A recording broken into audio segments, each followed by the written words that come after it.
One of my favorite quotes is from the science fiction author that the future's already here, it's just not evenly distributed yet. And one of the tricks that Andy and I used in writing our book, The Second Machine Age, was to go and look at some of the places where the technology is having some of the biggest impacts.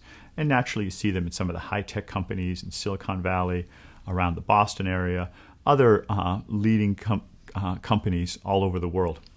But it's not just high-tech that's being affected.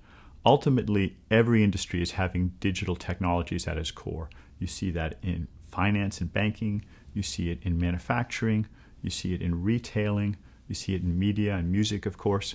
And each of those industries, as they become more digitized, they have more of these winner-take-all economics. They have more of this bounty of being able to replicate new processes or ideas very, very cheaply.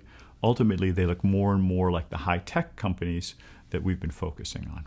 What we're seeing is that not only are individual workers being disrupted, but companies and industries are being disrupted as well. One of the phenomena we looked at was what we call the rise of micro-multinationals, the fact that a small group of people, by leveraging digital infrastructure, including the cloud, advanced software, big data, can have an impact on millions of people all over the world.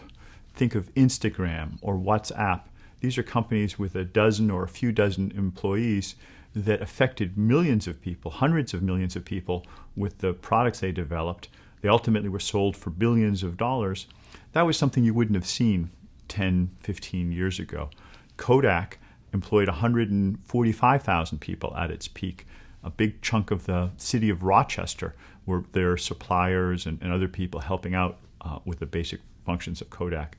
So we've seen a sea change in terms of the ability of a small group of people to leverage technology to disrupt entire industries.